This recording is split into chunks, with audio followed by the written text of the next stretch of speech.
भारत की न्यायिक व्यवस्था कितनी घटिया हो चुकी, कितनी सड़ गई है, इसका एक उदाहरण है। कल के अखबार में खबर आई है, सुप्रीम कोर्ट ने रवि खंडेलवाल जो जयपुर के रहने वाले हैं, जिन्होंने 1985 में एक मकान खरीदा था, उनके किराएदारों को बोला है कि अब खाली कर दो। आप जरा सोचिए, रवि खंडेलवाल ने 1985 में मकान खरीदा, उनके किराए, वहाँ जो किराए पर लोग रह रहे थे उनको खाली करने के लिए कहा, और 38 साल तक उनको मुकदमा लड़ना पड़ा। डिस्ट्रिक्ट कोर्ट में मुकदमा लड़ना पड़ा, हाई कोर्ट में मुकदमा लड़ना पड़ा, सुप्रीम कोर्ट में मुकदमा लड़ना पड़ा। अब सुप्रीम कोर्ट ने कहा कि भाई ये मकान खाली करो। इतनी सड़ी हुई न्यायिक व्यवस्था लेके हम घूम रहे कि जहां मकान खाली कराने के लिए एक मकान मालिक को 38 साल तक कोर्ट के चक्कर लगाना पड़ता है, डिस्ट्रिक्ट कोर्ट जाना पड़ता है, हाई कोर्ट जाना पड़ता है, सुप्रीम कोर्ट तक आना पड़ता है। जितने का बेचारा मकान खरीदा होगा उतना तो 38 साल में पैसा लगा दिया मुकदमा लड़ने में, तो एक तरीके से उसका मकान तो जस्ट डबल हो गया, एक तरीके से 2 गुना के पैसे में खरीदना पड़ गया। और कितना मेंटल हरेसमेंट, 38 साल तक, अगर साल में 10-10 तारीख पड़ी होगी तो यानी 380 तारीख, लगभग 400 तारीख मिलने के बाद जाके मकान खाली हुआ है। ऐसे अनगिनत एग्जाम्पल है। जौनपुर में एक विजय कुमार है, वो भी 1985 से मुकदमा लड़ रहे हैं। आज तक यही नहीं फाइनल हुआ कि कौन सी वसीयत असली है, कौन सी वसीयत नकली है। पंचकुला में कर्नल कबोत्रा, जिन्होंने पाकिस्तान के खिलाफ युद्ध किया था 1971 में और घायल हो गए तो उनको रिटायर कर दिया गया था, उनके घर पे किसी व्यक्ति ने कब्जा कर लिया है और अब उसको हटवा नहीं पा रहे। एक कर्नल जो पाकिस्तान के साथ इतनी मजबूती के साथ लड़ा और घायल हो गया, रिटायर हो गया, आज वो कोर्ट के चक्कर लगा रहा है। और अभी मुकदमा डिस्ट्रिक्ट कोर्ट में है, जौनपुर वाला मुकदमा भी डिस्ट्रिक्ट कोर्ट में है, पंचकुला वाला मुकदमा भी डिस्ट्रिक्ट कोर्ट में। सोचिए जरा, अभी उसके बाद हाई कोर्ट, फिर सुप्रीम कोर्ट। ये क्या बना रखा है हमने? हम क्यों नहीं इस अंग्रेजी न्यायिक व्यवस्था को खत्म कर रहे हैं? हम क्यों नहीं सड़े हुए कानूनों को खत्म कर रहे हैं? हमारे वैज्ञानिकों ने चंद्रयान बना दिया, चंद्रमा पे चले गए, मंगल पे चले गए, अग्नि मिसाइल बना लिया।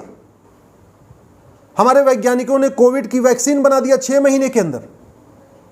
और हमारी सरकारें इतनी नाकाम हो गई हैं, हमारे सांसद इतने नाकारा हो चुके हैं कि आज भी 1860 का इंडियन पिनल कोड चल रहा है, 1861 का पुलिस एक्ट चल रहा है, 1863 का इंडाउमेंट एक्ट चल रहा है, 1872 का एविडेंस एक्ट चल रहा है, 1908 का सिविल प्रोसीजर कोड चल रहा है।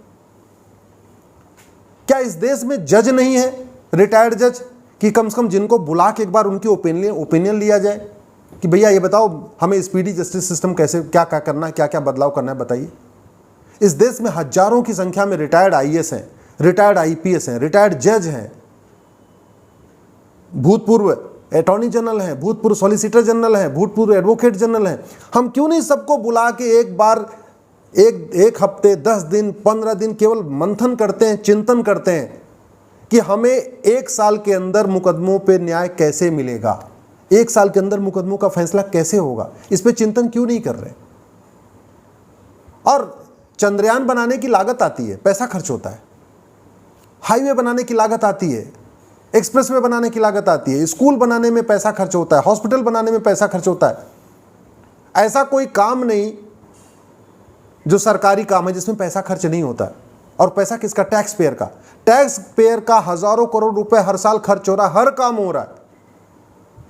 लेकिन कानून जो मुफ्त में बदला जा सकता है, जिसकी कोई लागत नहीं है, अगर सरकार एक बार एक पब्लिक को डिक्लेयर कर दे कि जो लोग पुलिस रिफॉर्म पे काम करना चाहते हैं अपना नाम दे, मैं गारंटी के साथ कहता हूं सब कम से कम 1000 आदमी ऐसे हैं जो मुफ्त में पुलिस रिफॉर्म के लिए आगे आएंगे, अपनी अपनी सलाह देंगे। अगर सरकार एक बार ओपनली कह ले कि भाई हमको जुडिशल सिस्टम ठीक करना है, हमारे पास हजारों की संख्या में रिटायर्ड आईएएस, रिटायर्ड आईपीएस, अच्छे वकील, कॉन्स्टिट्यूशन एक्सपर्ट, लॉ एक्सपर्ट, जजेस ऐसे हैं जो मुफ्त में जुडिशियल रिफॉर्म पे काम करने के लिए तैयार हैं, अपनी ओपिनियन देने के लिए तैयार हैं, ड्राफ्ट बना के देने के लिए तैयार हैं, पुराने कानूनों में क्या क्या खामियां हैं उसको बताने के लिए तैयार है, नया कानून में क्या सुधार संशोधन होना चाहिए वो बताने के लिए तैयार है। फिर जुडिशियल रिफॉर्म पे काम क्यों नहीं हो रहा है? इलेक्शन, हमारी चुनावी व्यवस्था सड़ चुकी है। गुंडे, बदमाश, माफिया, खनन mafia, mining mafia, drug smuggler संसद में पहुंच रहे हैं, विधानसभा में पहुंच रहे हैं, एमएलए बन रहे हैं, एमएलसी बन रहे हैं, लोकसभा जा रहे हैं, राज्यसभा जा रहे हैं। हम क्यों नहीं अपने देश के बुद्धिजीवियों का उपयोग करते हैं कि एक ऐसी हम इलेक्शन सिस्टम बनाएं, इलेक्शन के कानूनों में जितने भी खामियां उनको दूर करें, जिससे अच्छे लोग संसद विधानसभा में पहुंच सके। एडमिनिस्ट्रेटिव व्यवस्था हमारी सड़ चुकी है।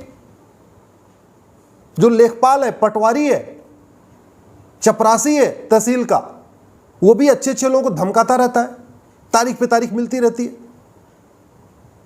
ईमानदार आदमी थाने जाने से डरता है, ईमानदार आदमी तहसील में जाने से डरता है, उसको उसके घर पे जमीन पे कब्जा हो जाता है, वो तहसील जाने से डरता है कि तहसील क्या जाए, इससे अच्छा है कुछ जैसे भी हो यहीं अपना कंप्रोमाइज कर लो। आखिर इस देश में ईमानदारों के रहने के लिए जगह बची है क्या? खनन माफिया आराम से रह रहे हैं, लैंड माफिया आराम से रह रहे हैं, ड्रग माफिया आराम से रह रहे हैं, माइनिंग माफिया आराम से रह रहे हैं, घूसखोर, जमाखोर, मिलावटखोर आराम से अपना धंधा व्यापार कर रहे हैं, काला बाजारी आज भी हो रही है, नशा तस्करी आज भी हो रही है, मानव तस्करी आज भी हो रही है, सोना तस्करी आज भी हो रही है, धर्मांतरण आज भी हो रहा है, घुसपैठ आज भी हो रही है, जिहाद आज भी हो रहा है, मजहबी उन्माद आज भी हो रहा है, पूर्वोत्तर में जल रहा है, मणिपुर जल रहा है, कश्मीर में अलगाववादी आज भी अपना काम कर रहे हैं। इसका इलाज कानून है, न अच्छे भाषण से व्यवस्था बदलेगी। जज कितनी अच्छी अच्छी बात कर लें, चाहे चीफ जस्टिस ऑफ इंडिया हो या हाई कोर्ट के जज हो, बड़ी अच्छी अच्छी बात कर लें, लेकिन मुकदमा तभी जल्दी निपटेगा जब भारत में एक जुडिशियल चार्टर लागू होगा।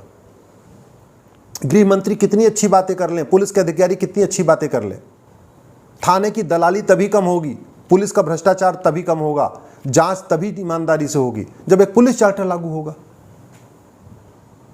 इलेक्शन में कितनी बड़ी बड़ी बातें कर ले, ये गुंडे, बदमाश, मवाली तभी इनका रास्ता बंद होगा जब इलेक्शन रिफॉर्म होगा। न हम सिटीजन चार्टर के ऊपर चर्चा कर रहे हैं, न हम पुलिस चार्टर के ऊपर चर्चा कर रहे हैं, न जुडिशियल चार्टर के ऊपर चर्चा कर रहे हैं, इलेक्शन चार्टर के ऊपर चर्चा कर रहे हैं, न एजुकेशन रिफॉर्म पे चर्चा हो रही है। नफरत सिखाने वाले स्कूल आज भी भारत में चल रहे हैं, जहां पे ये सिखाया जा रहा है कि नहीं एक ही ये रिलीजन अच्छा है, बाकी सारे रिलीजन खराब है। और एक नहीं, लाखों की संख्या में ऐसे स्कूल हैं। मदरसों में भी यही सिखाया जा रहा है, केवल इस्लामी अच्छा है, बाकी सब जहन्नुम में जाएंगे, नरक में जाएंगे। मिशनरी स्कूल में सिखाया जा रहा है there is only one god, Yeshu के अलावा कोई गॉड ही नहीं है। जो यीशु को नहीं मानेगा वो हेल में जाएगा, नरक में जाएगा। ये क्या हो क्या रहा है? खुली चर्चा करने में भी दिक्कत है। Election reform, police reform, judicial reform, tax reform, इस पे चर्चा क्यों नहीं हो रही है? इस देश में बुद्धिजीवियों की नहीं कमी, इस देश में देशभक्तों की कमी नहीं, इस देश में अच्छे लोगों की कमी नहीं है। फिर हम अच्छे लोगों की मदद क्यों नहीं ले रहे? बुद्धिजीवियों की मदद क्यों नहीं ले रहे? Retired IAS, retired IPS, retired जजेस जो अच्छा काम करना चाहते हैं उनकी मदद क्यों नहीं ले रहे? मैं प्रधानमंत्री से निवेदन करता हूँ, प्लीज़ पुलिस चार्टर लागू करिए, जुडिशियल चार्टर लागू करिए, इलेक्शन चार्टर लागू करिए, सिटीजन चार्टर लागू करिए और एजुकेशन चार्टर लागू करिए। घटिया कानूनों को बदलिए, पुलिस रिफॉर्म करिए, जुडिशियल रिफॉर्म करिए, एडमिनिस्ट्रेटिव रिफॉर्म करिए, इलेक्शन रिफॉर्म करिए। न्यायिक व्यवस्था सड़ गई है। ये रवि खंडेलवाल तो अकेले हैं जिनको 38 साल के बाद न्याय मिल गया। ऐसे बहुत सारे रवि खंडेलवाल और भी हैं जिनका 38 साल के बाद मुकदमा डिस्ट्रिक्ट कोर्ट में चल रहा है, फिर हाई कोर्ट आना पड़ेगा, फिर सुप्रीम कोर्ट आना पड़ेगा। मैंने जौनपुर का बताया, विजय कुमार का मुकदमा अभी चकबंदी अधिकारी के यहाँ चल रहा है जौनपुर में, उसके बाद एसओसी के यहाँ जाएगा, फिर डीडीसी के यहाँ जाएगा, फिर हाई कोर्ट जाएगा, फिर सुप्रीम कोर्ट आ जाएगा। कब उनको न्याय मिलेगा? कुछ आप इस पर करिए ज़रूर।